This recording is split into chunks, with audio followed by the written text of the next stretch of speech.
Hello and welcome to my knife channel.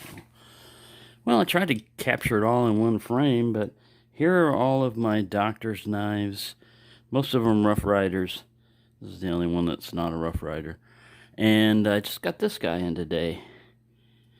And it's a Mother of Pearl doctor's knife with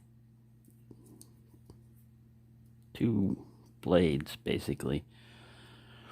I watched Tobias Gibson review of 4 doctor's knives video he did a while back, and he said that he likes the spatula as a second blade, and I agree. As far as like collecting and even like using, I think the spatula is a better second blade for the doctor's knife. Pardon all this. This is mostly super glue. That's me cutting myself.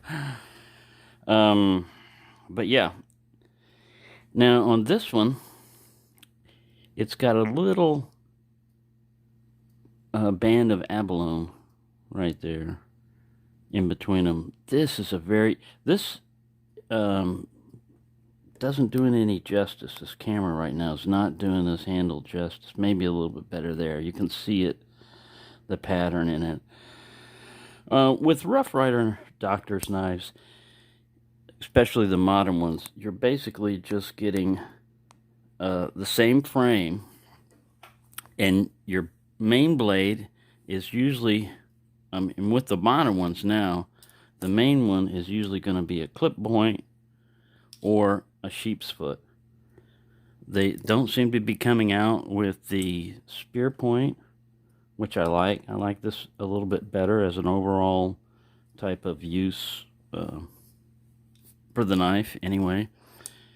And the only difference, you either get like a spatula or another like little pin blade.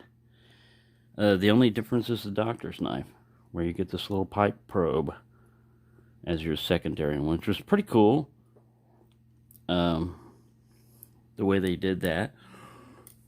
Now that leads me to another thing about Rough Riders and whether they've been discontinued and stuff like that. Now, in Smoky Mountain Knife Works, they'll have a list of all the Rough Rider knives that they stock. And occasionally, well, quite a few times, there'll be models that they don't stock anymore, but they're still listing. And it'll say, out of stock.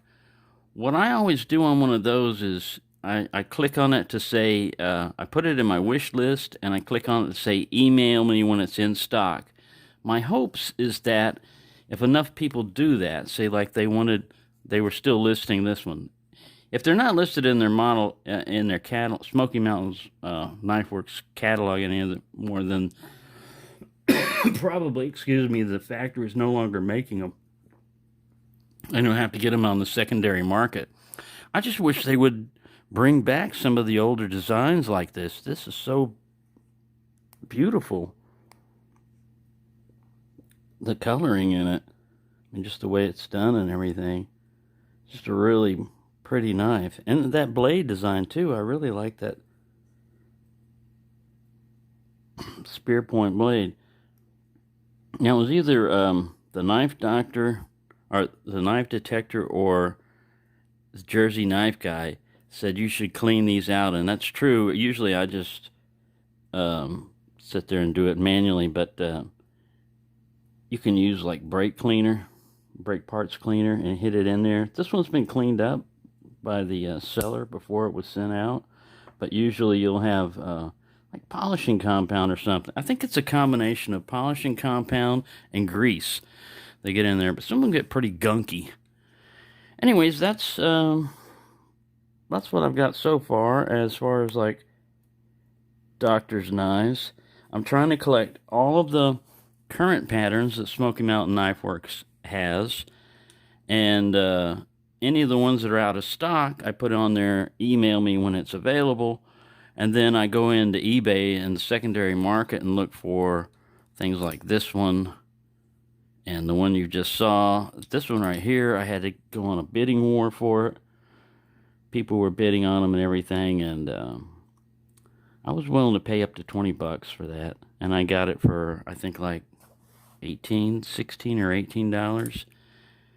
So my suggestion on bidding wars is always know how much you're willing to go as the upper limit.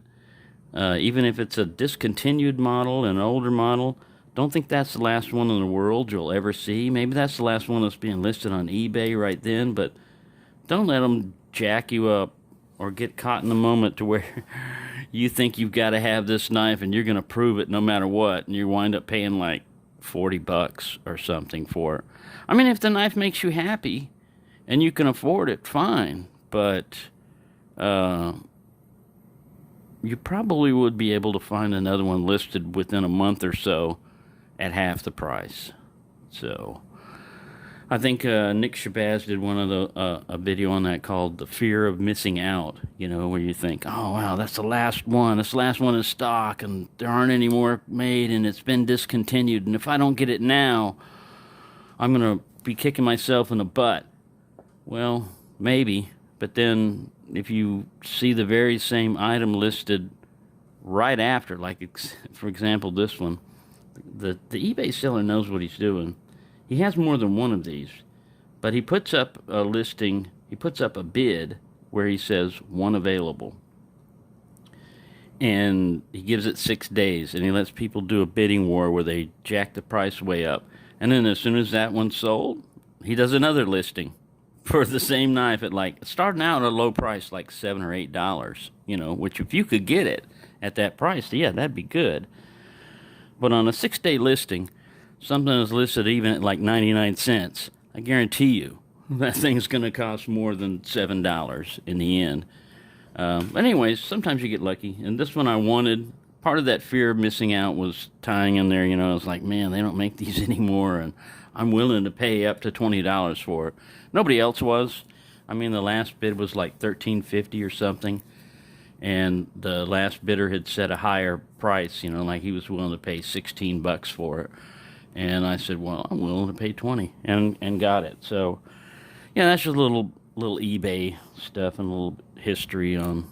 Like I said, I don't know the whole workings of Smoky Mountain Knife Works, you know, how they reorder stuff, how they stock stuff. But I would think that if they're tracking this, you know, where they've got to email it out to people, if they've got like 500 requests for RR105 when it comes back in stock, then they might, you know, put a light under the fire of the factory over there in China and say, hey, why don't you make some more of these? We've got a big demand for this. Anyway, sorry for rambling on, but yeah, that's the way it goes with me. I like to ramble on because I just sit there and look at knives and fiddle with them, repair wounds that I've created for myself from fiddling with knives. But anyways, thank you for watching, and have a nice day.